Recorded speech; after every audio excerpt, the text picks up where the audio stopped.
চাকরির জীবনটাতে সবসময় একটা বিষয় মাথায় রাখা উচিত, আমি যেমন করি যে আমি আসলে ভ্যালু অ্যাড করতে পারতেছি কিনা। যদি না পারি তাহলে সে আমাকে বিদায় দিবে, এটা কিন্তু একটা খারাপ জিনিস যে আমাকে চাকরি থেকে ছাঁটাই করে দিল। আমার নিজের বোঝা যে আসলে আমি ভ্যালু অ্যাড করতে পারতেছি না, বা আসলে আমি তাদের কাজে লাগতেছি না, বা তাদের সন্তুষ্টি নিয়ে চলতে পারতেছি না, তখন আমার নিজের একটা প্ল্যান করে আগে থেকে একটা নতুন চাকরি খোঁজে সেখানে যাওয়া উচিত। আমি দেখছি মানুষ অধিকাংশ সময় যখন চাকরি পরিবর্তন হয়, পরবর্তী জীবনে যত কজনের সাথে কথা বলেছি, পরবর্তী চাকরিটা আরো ভালো হয়, কারণ পূর্বের অভিজ্ঞতা থেকে সে আরো ভালো করতে পারে, একটা ভালো জায়গায় যাওয়ার চেষ্টা করে, এবং পূর্বে যে সব ধরনের সমস্যা ছিল সেগুলো সে কাটিয়ে উঠতে পারে।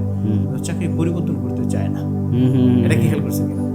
এটা পরিবর্তন করতে চায় না, এমন একটা মাইন্ডসেট থাকে যে শত কষ্ট এখানে হচ্ছে, এটা ছেড়ে যেতে চায় না সে। মানুষ এমনিতেও পরিবর্তন নিতে খুবই ভয় পায়, পরিবর্তনটাতে এটা একটা রিস্ক, এর জন্য সে যেতে চায় না। সে আর পরিবর্তন না নিলে সে এই রিস্কটা যদি না দেয় তার জীবনে কোনো পরিবর্তন আসবে না।